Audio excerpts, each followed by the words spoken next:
Hey guys, I hope you're all well. Welcome back to the channel. My name is Kasim Akram. For those who don't know me, I'm a 20-year-old entrepreneur and agency owner. So today guys, I've got a really special video for you that I'm so excited to show you. It's an interview I did around a year and a half ago when I was 18. And it's a video an interview where I dove deep into my story, my journey, and how I went from a 17-year-old high school kid with these dreams. And you'll see a clip of me in a minute actually, a really special clip that I didn't know I had, of me talking when I was 17 about why I want to start an agency, what it would do for me, and all my dreams. And then I'll go into my journey and of how I actually started, went from a 17 high school kid to go ahead and scale my agency to 30k a month when I turned 18, and living in Dubai, moving from Scotland to Dubai and all by myself, and what that life was like, and all the lessons that I learned, you know, how to get around the roadblocks that we all have at that stage of our life. So yeah, I'm really excited. Hope you guys enjoy. To go to university, I was going to study computing science, so I'd obviously get a comfortable job, but it'd never be the life that I'd want to live, and it'd never be, I'd never be able to have the chance to really be free and make my family free of doing work or worrying about anything, and take care of my friends, yeah, and everything like that. So yeah, I think staying the way I am right now, it'll be a good life, but it wouldn't be a life that it wouldn't be the life that I want to live. You're still fucking young. You're Yeah. 17. I turned 18 in December, yeah, so I'm 18 now. So you're 18, right? When we first spoke, you were younger, but mentally younger as well, right? So yeah, and I just want to get straight into it. You know, I want to go kind of like a little timeline. First of all, what do you think is like the biggest difference when it comes to the mindset? Because we'll get into the numbers and all that stuff, but looking at the person you are right now compared to the person that I first met, what are you most proud of? Like, what's the biggest change? The biggest change, there's a lot of things. I'm like a completely different person. I was in a pretty bad state, so I can go like up to take let's say like a minute to go through like the context of my backstory. So I was 17. This is like start of last year. And I was going to do computing as my career. Throughout the whole of high school, I was going to choose computing, not for the reason of I like computing. I really don't, to be honest. I'm not passionate about it, but it was just I knew that's where the money was, but I never really understood what the day-to-day task or like the actual life would be. So it came to a point in high school where I applied for a job at Barclays at like a big bank as a software developer. I got the job, and then when I actually realized what they do day to day, and I talked to a few people that work there, I quickly realized that it was like the opposite of what I wanted to do in life. I knew that it was nothing that what I thought it would be. I'm just kind of like a reality check, and then from that point, I was like really. I just became so mental in like a terrible mental state. Like everything, I would be pessimist. I'd be angry at everything. I'd always be stressed, like for no reason. Like I didn't have anything to be stressed about. I was 17 years old. The anxiety, all this kind of stuff. So like my mindset was just at the worst it possibly could have been. Like huge pessimist. Like it's everything. Like I think the worst of everything. Always get angry at stupid stuff. Like literally the smallest things I get angry at. So yeah, it's just really like a bad person in general. And then. So that was kind of me when I first met you, and then I'd say now literally my whole perspective on life and kind of the way I live my life is like changed, like done like a 180 almost. Pretty much like my whole life's completely changed, and the way I look at it.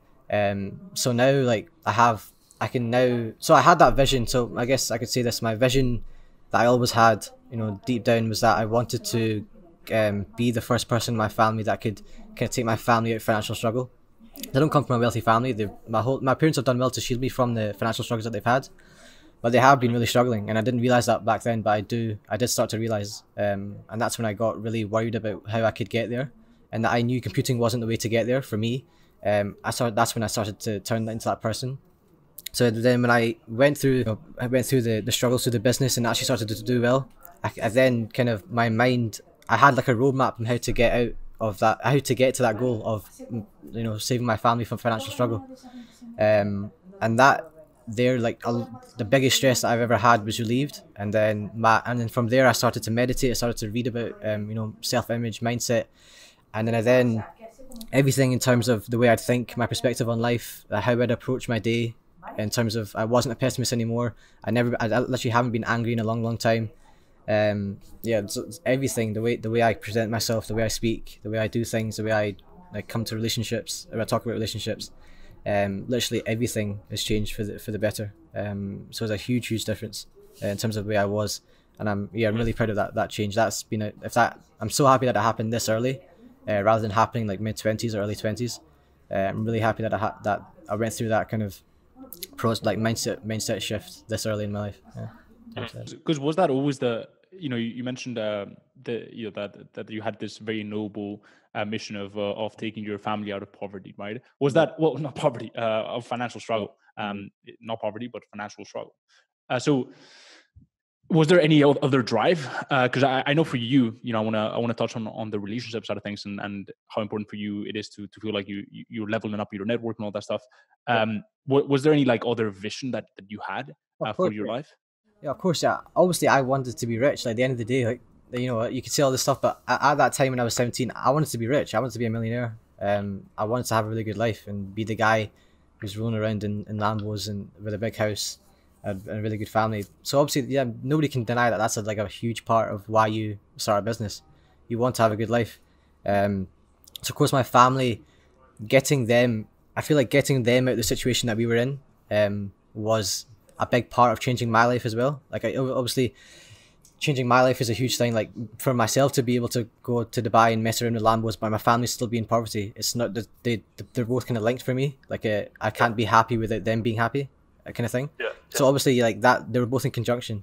Kind of my family going out of the situation that they're in, so they don't have to worry about money, and then also myself never having to worry about money either, and kind of doing what I want, and kind of having a really good life.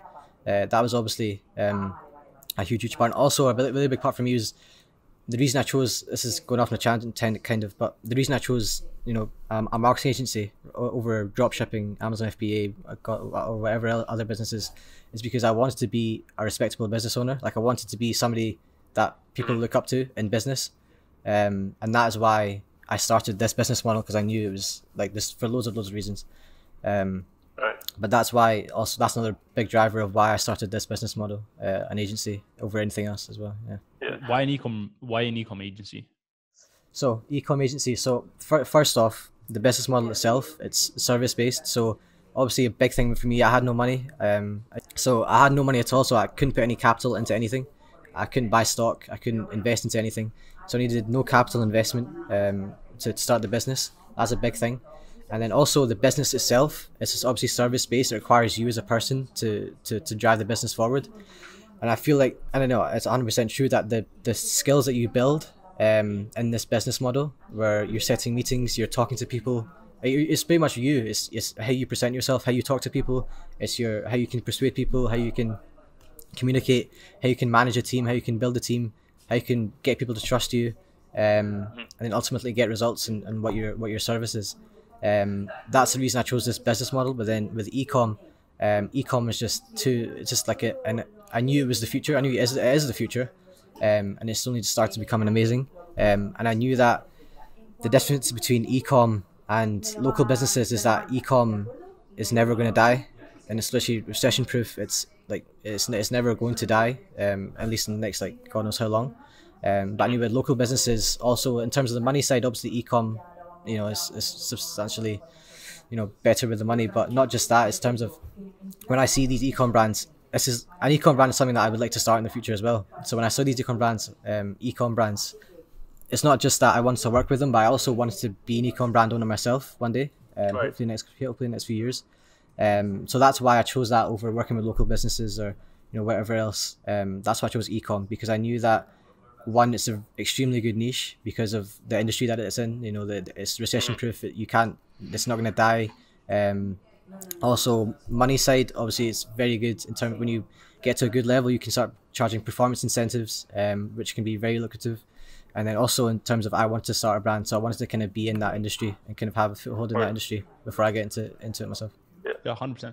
I talk about that a lot. The fact that, like, people underestimate if you're gonna do business with people, at least do business with people that you would like resonate with them and be passionate about what they're doing, right?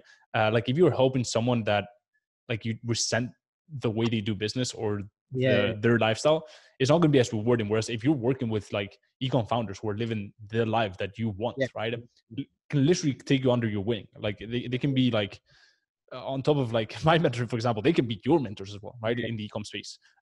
Like, you help them with a specific, and why would they trust you? Well, you help them with a specific thing that they don't have the time to do. they don't have the knowledge to do, the skill set to do, right? So extremely rewarding for sure. Yeah, 100%. In terms of, you know, touching on the agency a bit more and shifting gears, because you mentioned when you started the mentorship, right? There were like a few months, like how long did it take you to sign that first client? So it was this is something I look back on. But I can't say regret, because this was something that definitely was like sort of a catalyst or like a turning point into making me realize that I'm not doing things right, and it turned me into the person I am today. So to give you guys a timeline, kind of April time is when we did our mentorship. Lasted around a month, maybe 5-6 weeks. So I knew everything I needed. Like, you gave me everything I needed to know to get to a really good point. But then myself, I came from a place where I was never a person that put the extra effort in. I never put work in when I wasn't told to. My dad told me, like, a really good example is my dad always told me this. So I play tennis. I've been playing tennis my whole life, at like a really high level. My dad always told me, like, even when I was younger, I want to be the best, but I don't have what it takes to. I don't put in what it takes to get there. And I always said, like, "Oh, you're talking rubbish." You know, yes, I do. I can put in the effort, but then, you know, when there's nobody telling you to do something, it's all on you, and there's nobody saying, there's no kind of consequences to not doing the work. Then you just, for me at least, back then, there was just no motivation, or maybe no discipline to actually do the work that was needed to get to the certain goal. So that's the kind of place that I was in from April till around August. This was a lockdown as well, so literally I had every reason to work, but I just did nothing. I literally did absolutely nothing. And I don't like saying that, but I just want to be true. No, for sure. And I think that's valuable to a lot of people, man. Yeah, 100%. Like, that's why I wanted to get into that topic, because look, I've had mentees who, like, straight out of the bat, they sign a client after a week, 2 weeks, right? Yeah. But then one of the things I liked about your story is that, like, you fucked around for like months, right? And then you like came back. Like, it was like the greatest comeback, right? One of the greatest comeback I've ever seen. Like, you come back, right? And something clicks. Like, what do you think clicks? What do you think clicked inside your brain? What clicks was I started to actually realize that if I want the life that if I want the life that I was dreaming to have, I was getting close to the point where I need to start doing something about it, because it was getting to the point where school's a bit to finish. So if I don't have a proof of concept of what I'm doing, then I would have to go down the route of that my parents would want me to go down, which is university, job. So I started to realize that if I wanted this dream to become a reality, and I wanted to prove to my parents especially to make them understand that this is something that they can take seriously, and that I'm taking seriously, I had to actually, you know, have some proof, or like some evidence that what I'm doing is worth the time, and worth me saying that I'm not going to university for it, or not focusing on school for it. So it clicked sort of then, after a long time of not doing anything. I just actually sat and realized for the past like 6 months, or back then, the past like 6 to 6 months, I literally did nothing like that was actually useful towards the agency. I was just doing pointless work, like working on the website, God knows what else, man, like just pointless stuff. And yeah, so I just, at some point, I started to get like a little bit of accountability, and I started to realize that if I want the life that I'm dreaming of, I actually have to do something, especially because my parents were, I kept it very to myself. Like, I didn't put it out there really back then that I wanted to hit 10k, I wanted to do this and that. But then at that point, I then put it out there that I want to hit 10k. I tried to build some accountability and some kind of way of other people. You know, it's not just myself in it. Like, I put in my wall, like, I want to hit 10k by my birthday. I told people that, yeah, I run an agency and I'm going to hit 10k soon. I started to do that actively, and it started to kind of build in my mind. My self-image was changed from a person who's trying to start an agency to a person who is running an agency. And that was definitely a big thing too. Kind of, I guess you could say manifestation, almost. That was a big shift that kind of helped me. And I realized that looking back now, that starting to do that, where you know, having something on your wall is obviously a big thing that you look at every single day, God knows how many times a day. Then you start telling people that you're doing it, so it kind of gives you a sense of accountability, where you kind of have to do what you're saying you're doing. Otherwise people will kind of just be like, oh, well, that was kind of rubbish that you just talked about. So that's why I started to actually put in the work, and then I'm lucky at that. I was at a point where I knew literally everything I could have wanted to know to sign a few clients and get to 10k. I literally had every strategy I could have wanted to know. It was just about me doing this, like actually implementing the strategy and executing. And then luckily that I worked smarter rather than harder. And then I was lucky enough to actually get to that point really quickly. After I started to do the work. How quick was it after you like went hard? I said August is when I started doing the work. In July is when I kind of realized. August is when I started. By September time, when was that? I remember sending the post. I remember sending it to you when I first had 10k in my bank account from that month. Yeah. I was like, what was that, September or sometime? I think it was around September. Yeah, I think it was like late September or something like that. Yeah, late September. So yeah, late September is when I first hit the 10k, and then yeah. In terms of one of the things that you mentioned that I really liked is the self identity, and it's one of the things that I talk about. Like one of the hardest things about starting a business and an agency is like feeling like you're an agency owner and acting like you're an agency owner, because the toughest part is like until you sign that first client, you don't feel like you're an agency owner, so you don't act like an agency owner. It's like the easiest way to quit smoking or quit any bad habit is like not identifying as a smoker, right? Like that makes it so extremely so extremely easy to then quit that bad habit or restart that habit. Yeah. Do you feel like when you signed that first client, it changed the whole game? Yeah. Like the identity, everything just became like 10 times easier? Or how do you, can you like go back to that moment of signing your first client? How do you feel? Did it change anything in you? Did it change how you acted going forward? Yeah, so yeah, that was a huge point in terms of like the way I looked at myself and the way I kind of presented myself, because I now have a client. You know, it's pretty big back then. It's still pretty big. It's still pretty big. So when that was obviously the first bit of money I made. The first bit of money that came into my Stripe was that first client. I never could say that. You know, I knew all the stuff about service delivery or like what to do when you send a client, onboarding, working with a media buyer. I never was able to put that into. I was never able to implement that knowledge. But now that I had a client, I had an ecom client that I could actually run ads for and use my media buyer and start building a relationship and start talking to people. Start to communicate with the client as well as my media buyer and coordinate things. It was really, really big. Even though it was one client, it was really, really huge in terms of my mindset. I just felt like a business owner. I felt like I was becoming a business owner. Like that dream that I had of when I put my wall, hit 10k by my birthday in December, I was starting to become a reality almost. Instead of it becoming a dream, it was more like, yeah, it's like I have a roadmap of how to hit it now, because I've already done it once, so I can just do it again until I hit that 10k mark. And yeah, I'm lucky that it happened faster than I planned out to be. But yeah, signing that first client was huge. Even if it's not a good client, honestly, I'd say that I wouldn't be disheartened if it wasn't a good client, because honestly, not having a good client is a better learning experience than having a good one. Because if you start out with a good client, even though nothing wrong with that, it's really good. But if you start out with a good client, you never know what the bad side of things are. So I started out with a really bad client. Like it was just, it was just a really bad client. The budget was terrible. Just in general, it just wasn't a good client. And then so I knew everything in terms of the bad side of a client and the client relations and stuff like that, and how the opposite side of good would be. So that kind of made me appreciate good clients even more. Maybe understand what kind of person to look out for, especially when on a meeting with a client, you can tell by the way they talk and the way they communicate with you if they're going to be a good client in the long run. So I knew the bad side to begin with, which I think is quite good. I'm lucky to have that.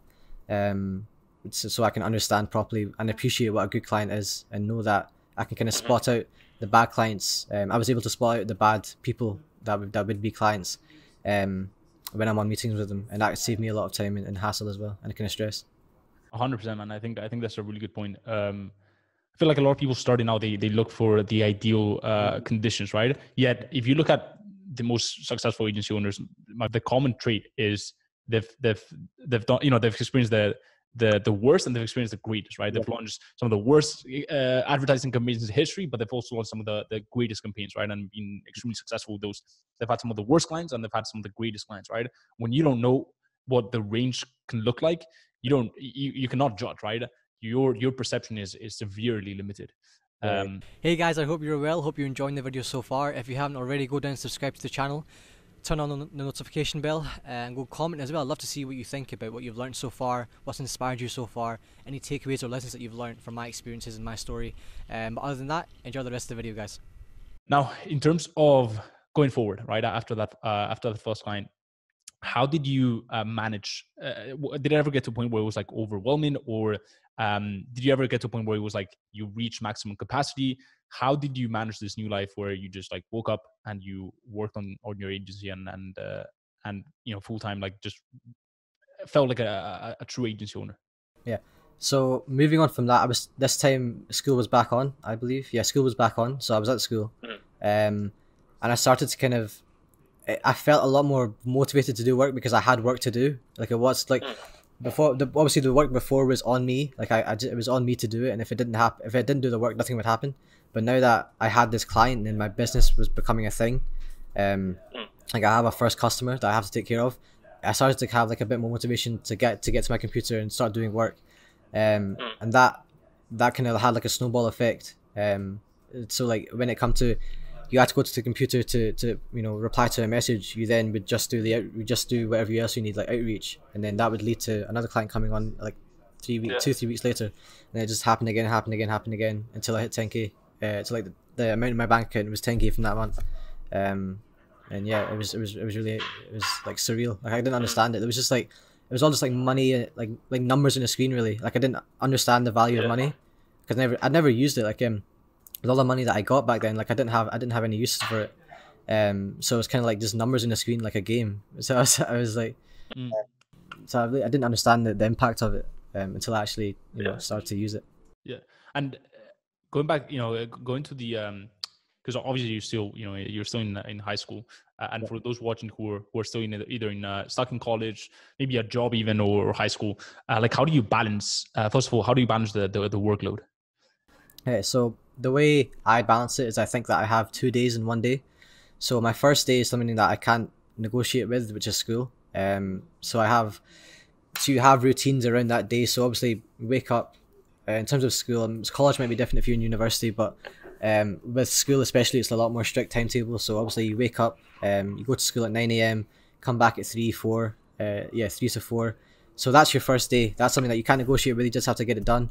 But then the rest of the other part of the day, 4 to 9 p.m, that's your day. That's like the second day within one day that you have control over. So that's why I like to think that I live 2 days in one day, at least when I was in school. Like obviously now it's in lockdown, so there's no school. That's like where I'd then start to implement the routines that you hear online. I'd have morning routines, I'd meditate, I'd have cold showers, work out, start doing work blocks. So that's how I'd do it. You kind of have to set limitations in terms of how much time school really needs. You can't just say, you can't just kind of try balance both. Like, yeah, I'll do some schoolwork right now, then I'll do some agency work. Like you really have to set like harsh boundaries, for me at least. Otherwise you'd just be sitting there doing the kind of work that isn't really moving the boat forward. So it's happened a lot. This is a huge problem that I had. Like I'd have work blocks. I'd have set out times that I'd need to work, especially when I come back from school, but then I'd not really know what I'm doing in those work blocks. Like I'd just be sitting there like, oh, what do I actually do now? Like I'd procrastinate too much to be able to be bothered to do a loom, for example, or to do some outreach, for example. I just kind of sit there and like just do rubbish. Like I just procrastinate, reply to emails, reply to Slack messages. So that's why you have to be not extremely strict. I just say you have to plan out what you're doing. So don't overwork yourself. Just work smart. That's why I said before, I worked smarter, not harder. Like I didn't work extreme hours. I didn't stay up all night working. Like I went to sleep all the time at like 10, 11, 12. Like I stopped working at 8 or 9. So just work smarter and keep consistent rather than working harder. So just set out exactly what needs to be done, like non-negotiable tasks. For example, loom outreach, if you're doing loom outreach or whatever else, messages. Like outreach is of course the biggest thing when it comes to when you're starting an agency, is what's going to bring the clients in. So kind of plan out before, have exact the time that you're going to do it, how much you're going to do, and so you're not going into a work block, you're not coming back from school or university and thinking, okay, what can I do now for the agency? You already have it planned out, so you just say, I'm going to smash this, I'm going to get it done, and then after that I can take a break and just do whatever I want. So you feel like life doesn't feel too restricted. Because did the social scene take a hit as well? How did you manage the social component of building a successful online business, but also did you have time for friends? Did you cut them all out? How did that look for you? So that's one of the biggest. I didn't mention this actually. So that's one of the biggest things that's changed for me as well. In terms of like my social life. I'm not gonna lie. I'll be truthful. I was a very awkward kind of guy. I wasn't the kind of a guy who was like very outgoing. I guess. I didn't have many friends. When I was like, in that period where, I wasn't the business ones doing well. I didn't have that mindset shift. One huge shift that I had in the way I live my life and the kind of person I am was my social life. Like the way I present myself, the way I talk to people, how confident I am. It changed big time. Like huge, massive difference. Different person completely compared to what I am now to what I was before. So honestly, I didn't have a social life much to begin with. So especially because I was young too and in school, I didn't have much of a social life. I was a bit of an awkward guy. So it did. I mean, it did take a hit in terms of I couldn't really talk with anybody about it. That it was quite a lonely time. That's you still kind of feel that way. Now it's a lot better, obviously, because I have a huge network of friends that I'm very grateful for. But back then it was very, very lonely. Like I couldn't talk about my business or what I was doing with anybody else because nobody would understand. Like especially even when I was starting out looking into agencies, into the agency space, I'd show my friends and like, oh, this business sounds kind of cool. And then they just be the kind of people that'll just be like, yeah, it's just rubbish. Like, why? It's just a scam. Why would somebody pay? You don't know how much money you were making and all this stuff, right? No, I kept it very private. And I still do, to be honest. I don't actively put it out there that I make this much. Even though I'm not bothered about telling. Like, it's Are you currently making right now? So I'm lucky that you got me a good time where I actually hit 1K a day in dollars. The like last 2 weeks ago. So yeah. Talking about 30K a month at 18. Yeah, so in dollars, yeah. Luckily to say that. I didn't realize that until because I didn't realize the conversion value between pounds and dollars until like 2 weeks ago. But yeah, so yeah, I do make 1K a day in dollars, so I'm happy about that. But yeah, in terms of, I didn't tell anybody anything about my business back then. It was really just the community of the like community you made, for example, for agency owners. That was really much the only place I talked about my agency to. Didn't even tell my parents, to be honest. Yeah, I felt like I was very lonely. Didn't didn't tell anybody about what I was doing. And now so you've leveled up your network, right? And that's obviously you mentioned that that's something that one of the great things about this journey that you've gone on, right? And one of the things that you're very grateful for. What do you think changed? Like, and why? What was the cause, right? It was the cause and effect. Like, why do you think you changed into this person that could now network with? Cool people, I don't want to call them cool people, but like, people that you resonate with, people that have a similar mindset, like-minded people, people that you can travel with. You told me you were going to Bali, LA. Like what changed in you and what do you think allowed you to level up? Like a few tips on networking on that front. Yeah. So, I mean, it's just confidence was a huge thing. Like I was people know this, like for example, like one good example is, there were some girls that went to my school, and they saw me from the person that I was, like the person I was, very shy, didn't talk to anybody, was just kind of like an awkward person in general, and then they hadn't seen me for months, because I didn't really go to school that much, but kind of like I left school to one side, they were in Dubai, so I just like by coincidence I met up with them, and they told me this like a few weeks after, for them to see me go from the person I was I guess the reason for that is because I was put in a situation where I kind of had to change. I'm so grateful that I went to Dubai and I stayed there for the time that I did. So for context, when I started to do well, around November, I then made the decision to go out to Dubai, to meet one friend, and that one friend, I was only meant to stay for a week. Obviously, I had to tell my parents at that time that I was doing well to be able to justify that I was going to say that I'm going to go to Dubai when I'm 17. So they said, okay, you can go for 1 week. After a lot of arguing and a lot of like stress, they said, okay, 1 week, to meet I had one friend at that time that was there, an agency owner as well, and I was so grateful that I went to Dubai. Honestly, if I didn't go to Dubai at that time, I wouldn't be the same person I am, because it put me in a situation where I had to change the way I was, in a lot of ways. confidence was a huge thing in the social environment. Yeah. So putting yourself in an uncomfortable situation is an extremely important thing to do, especially when you're young. To kind of to come out of your shell, almost, I guess is a good way of putting it.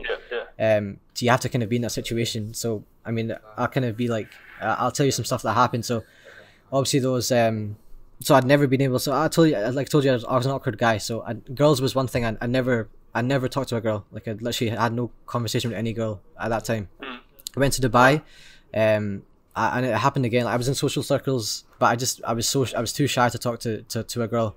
And then it started to happen where, I started to talk to a girl. A girl started talking to me. To begin with, I was extremely shy. Like I didn't know what to say in a conversation. Like I was just like weirded out. But then like a few days after going out every night, maybe like a week or two, I started to be like something just shifted in my mind where I just started to be a bit more confident. And then I'll tell you something funny. So there was one girl that I was with in Dubai, and this was the first girl that ever flirted with me. I'm gonna be straight up vulnerable. There was the first girl that ever flirted with me. Let's hear some juicy stories, some juicy Dubai stories. Dubai stories. I can get into extreme details, but I'll keep it kind of PG.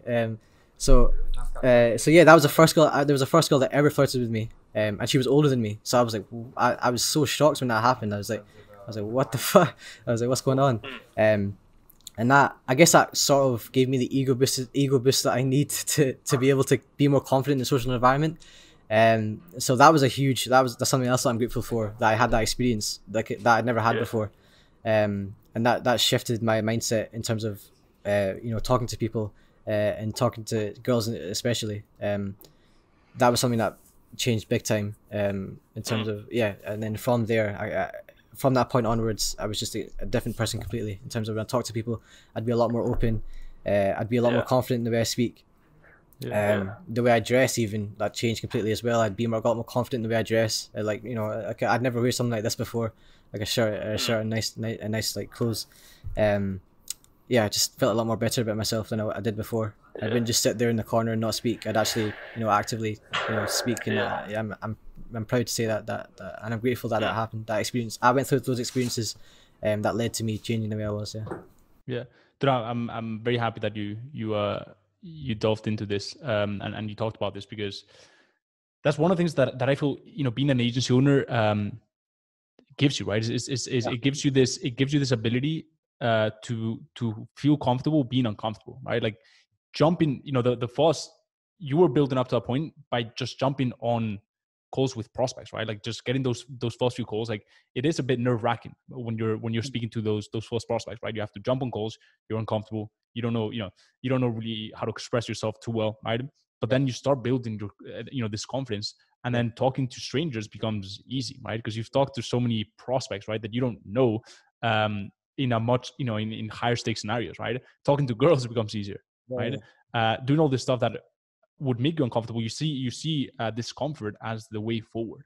And I think that's massive. Like that's why I think, like, building a business is not so much about the money you make, but like, it's more about the person you become in that process. Exactly. Yeah. It's also about, a big thing is like unlocking your potential. Like you if you have a self-image, like if you see yourself as one thing, you'll never, like, you yourself, you have huge potential, but you don't unlock that potential until you see yourself worthy of unlocking that potential. Does that make sense? So you have, I guess, an experience is like one big thing that will be able to unlock that kind of self-image, to be able to say that I am actually worthy. Like before, let's take it back to the girl example. Before, I'd never be able to think that a girl would want to flirt with me. That never came to mind whatsoever. Like, it never ever crossed my mind. But then when that happened, that I was actually, and I was like, let's say this, it was a girl that I wouldn't ever expect would ever flirt with me, in terms of, the way that she was. So that having an experience can kind of is a big helper. And the way you get those experiences is by going into those situations, putting yourself in those kind of places where that where you are uncomfortable, where you could experience those kind of situations that you never would have been able to before. That's a big thing.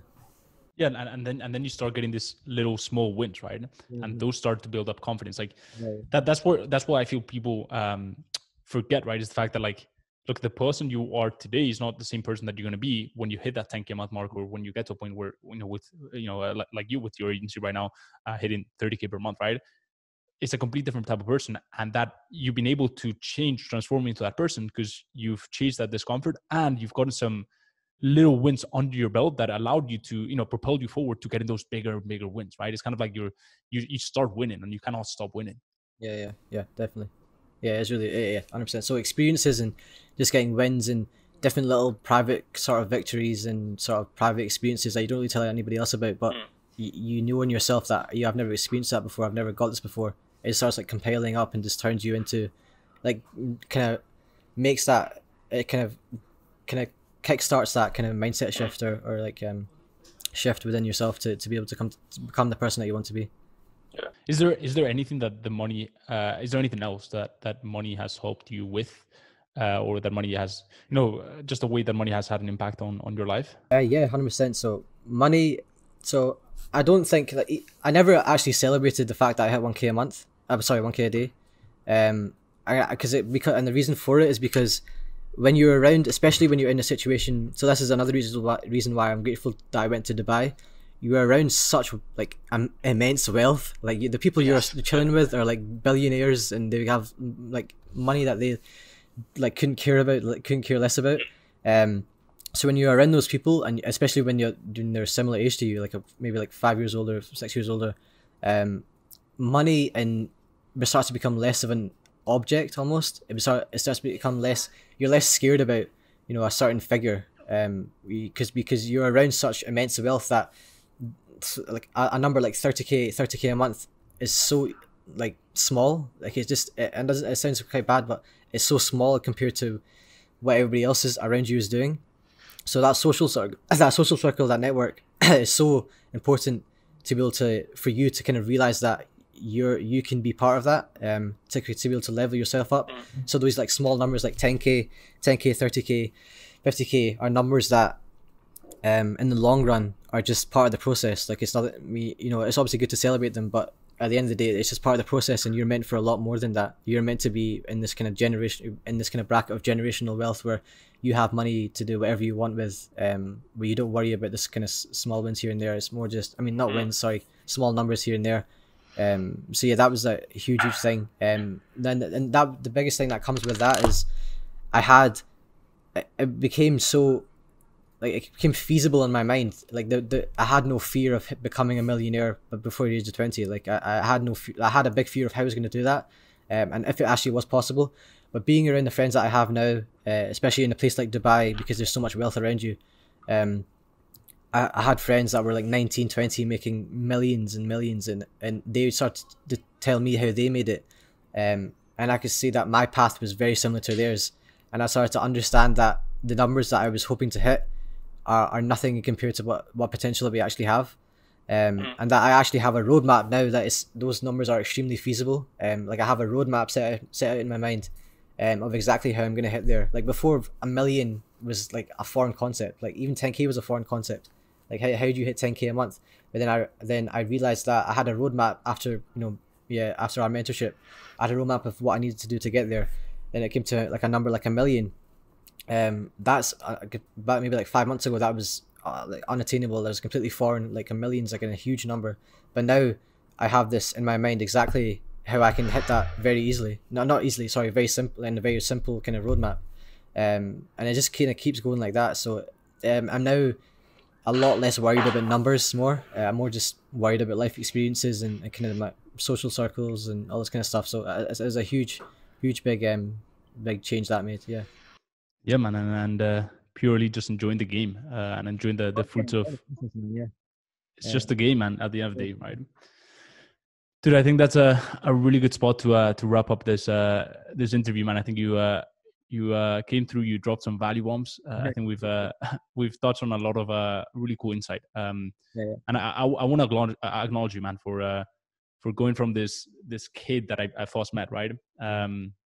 Without much, I mean, you obviously had the ambition, right? But without much work ethic, to then going on this, not only having the right guidance right after the mentorship and having the right plan of attack, but then realizing I got to put in the work, right? And transforming yourself into the person you're today, man. I'm definitely proud of Thank you, proud of brother. you. You don't need me to tell you that, but yeah, I know you're gonna be doing great things. You already are, and I think there's a lot of great things in store for you. So appreciate you for coming on.